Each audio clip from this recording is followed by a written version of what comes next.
21st Century Entrepreneurship with Martin Piskarik.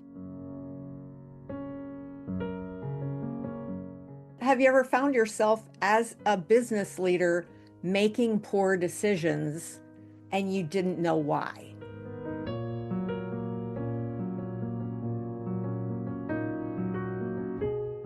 Well, I have in my life, as I have founded companies, developed them, been very successful,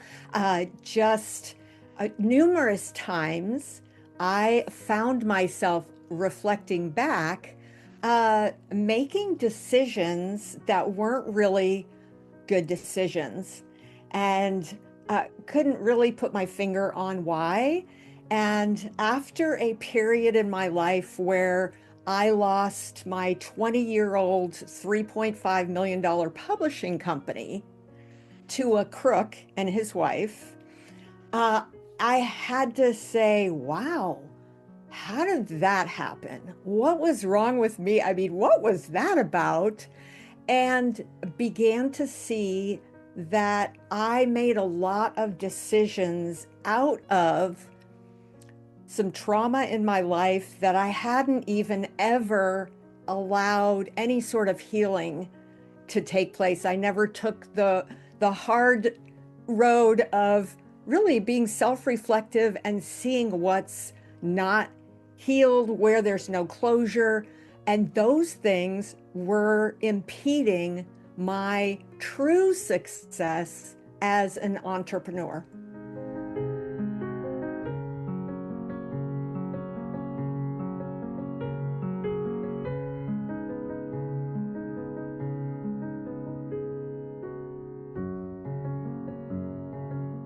As I processed what had just happened to me, I began to see that all through my life, I'd had multiple traumas and woundings and pain and losses and all the things, but I'm a very optimistic person, so I tend to bounce back and never really process what just happened.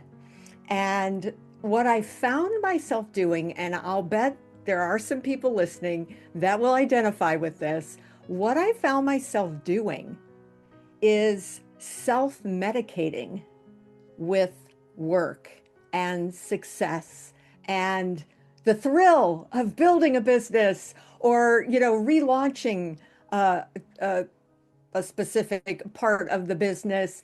I'm a type A, very much a workaholic, always kind of repenting for that because it's not good for us to just work all the time. I mean, we do need to rest, but I'm not that kind of person. But what I found myself doing as I reflected on this was that was my way of avoiding going back and kind of unpacking what happened to me and grieving that and being able to get some closure on it instead of going there, which is the harder thing to do, but it is the better thing to do. I found myself just, running after success because that wasn't painful for me. That was fun.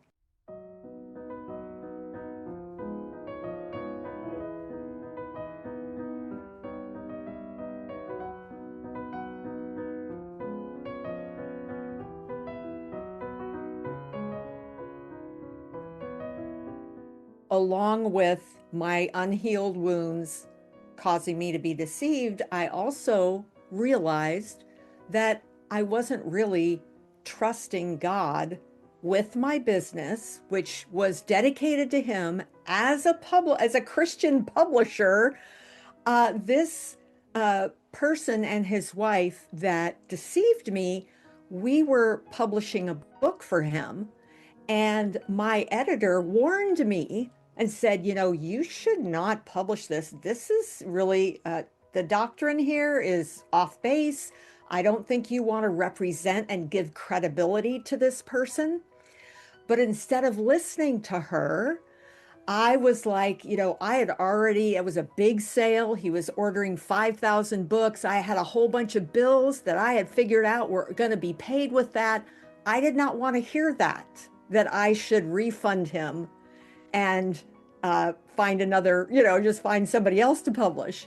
And because I didn't listen, I ended up paying dearly for it.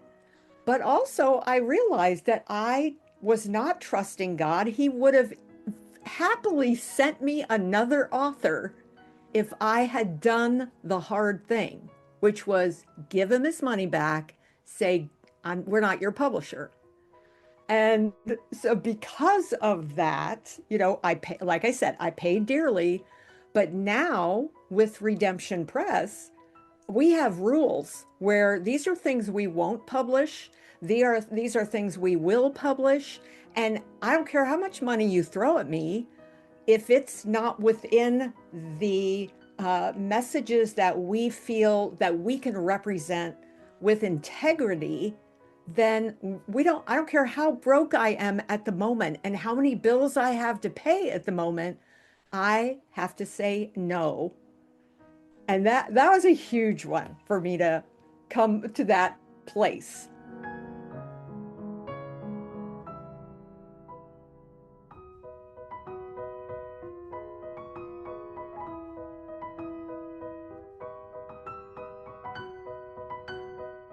This whole redemptive leadership framework that I've been developing has come out of that understanding of our past trauma. Even like in the US, the pandemic was, this extended period of time where people lost their businesses. There was so much loss. And so when you have a team that you're leading, and you don't recognize when there's loss and there's trauma and there's pain that is being stirred up. And sometimes those people that you are leading don't even realize they're reacting out of something that's not even current. We have to, as leaders, understand that in our own lives, but also in those that we lead, with some compassion, with some actually, talking about things like that as a team and being transparent and being open. And that is just so excluded a lot of times in business. We have to not talk about that's a personal problem. We don't talk about that at work. I think we need to. We need to have some compassion with those that we are leading and guiding and just that it's making people over profits, because it's easy to just be focused on profits and working everybody to death so we can get this thing done. That's not helpful to people, especially when they've got wounds that have not been dealt with. And then we get into burnout, and then you have turnover and all the things you don't want as a business owner.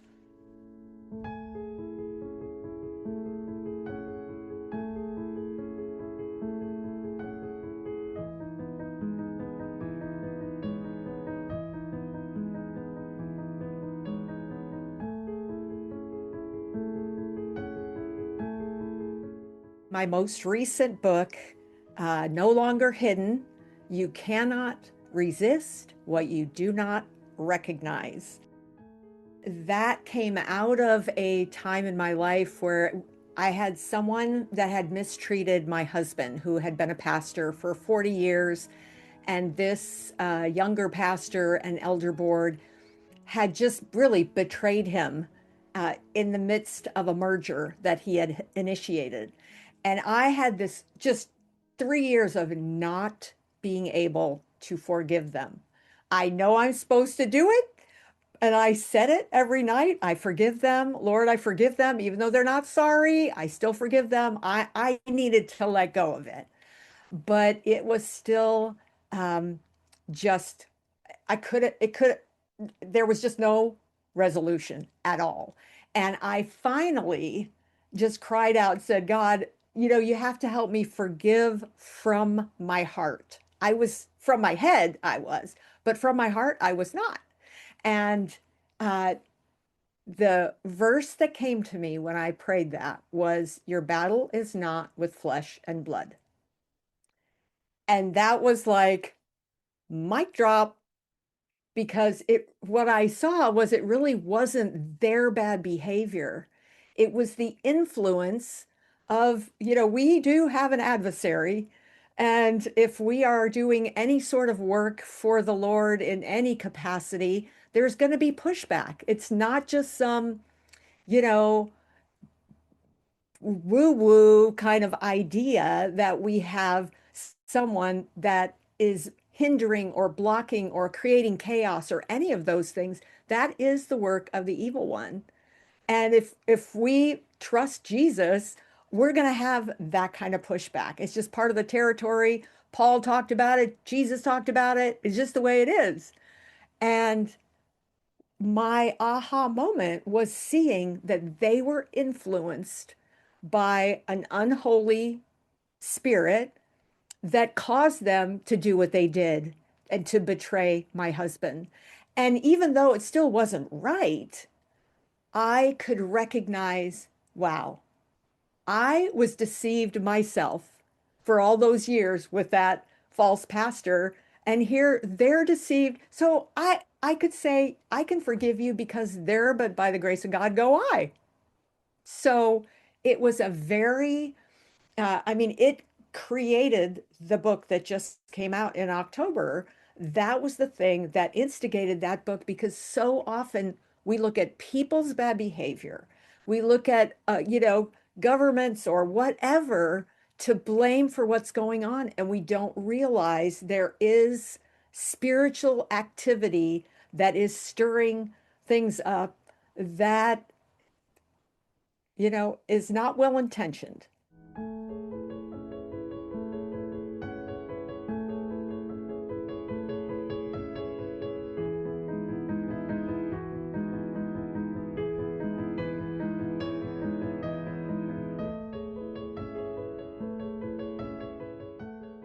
What I have found is that oftentimes when I am not really tracking with the Lord, if I feel like He's asking me to do something like, don't publish that guy, or like, forgive that person. And, when I feel like that and I'm resisting when I shouldn't be, what I end up doing is opening myself up to these narratives that the enemy just loves to whisper.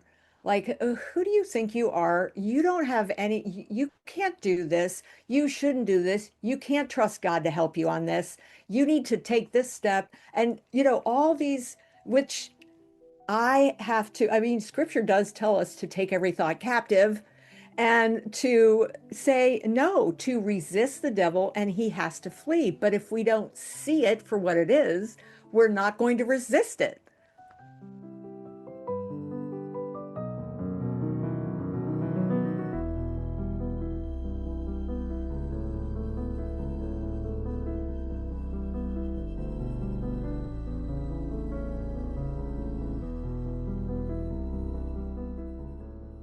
Well, the one thing that we can do as we are going about our work and trying to shepherd well the team we have, or just the customers that we have, whatever our situation is as a business owner, um, we have to be ready to, first of all, embrace whatever difficult things come to us, rather than saying, can we just get this over with? Can we just like solve this so we can move on? No, let's try and embrace that for a moment to just see if there's something we need to learn, if there's something that maybe God is trying to show us or teach us. And I mean, one thing I will say is that the enemy loves to isolate.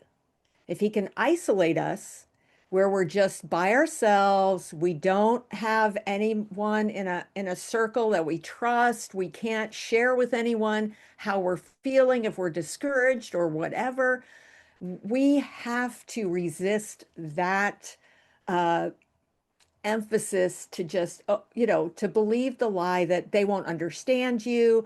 Don't say anything. You don't need to talk to other people. Just put your head down and work hard. And then you end up self-medicating or whatever. But that is exactly where the enemy wants us to try and take us out because we're not very strong if it's just us.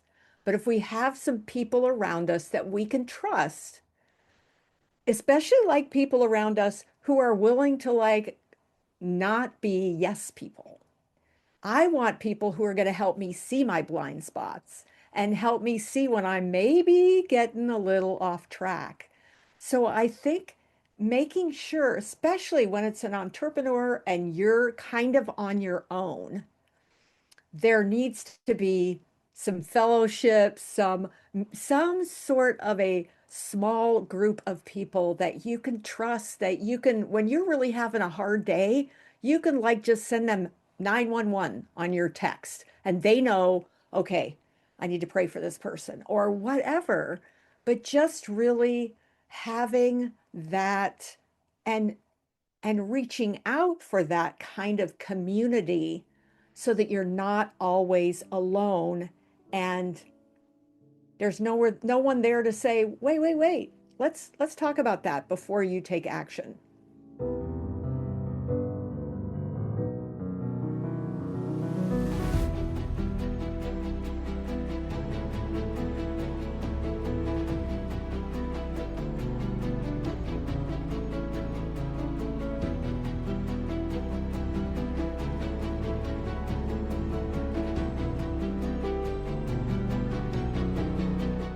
It has been a great opportunity in these last few months to take all of my 40 years of teaching at writers' conferences and speakers' conferences and ministry conferences and take all of that plus what I've learned in business, which has been an awful lot that has been very redemptive. For me, I've just learned so much from every high and every low.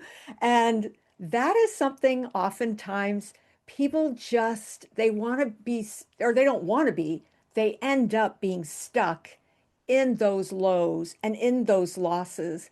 And so bringing a message of hope and resilience and what can we learn from this and how can we get better, that is what I want to do with groups, whether they're large groups or small groups, as a keynoter or as, a multiple day workshop within a company for the leaders, just being able to, recognize those areas where we can build and recognize those areas that we can avoid.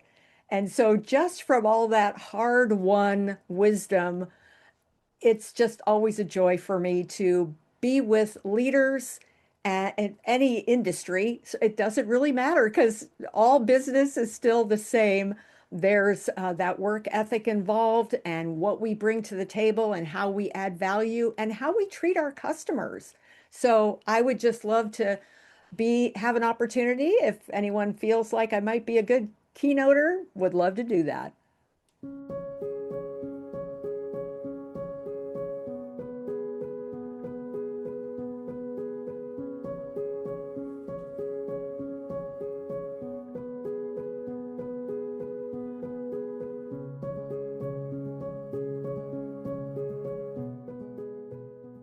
We are very ministry minded as a company, as Redemption Press. And so we have many missionaries and ministry leaders and pastors and organizations that do work that we really value. And so we don't necessarily give cash donations, but what we do is give publishing services as a gift to them in, varying degrees of discounts and things like that to really help them get that message out.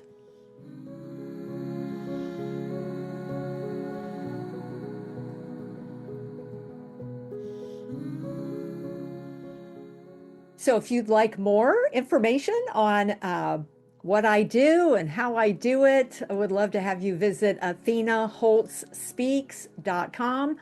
I am also on LinkedIn. And if you have been thinking about writing a book and you want more information on that, you can just go to redemptionpress.com.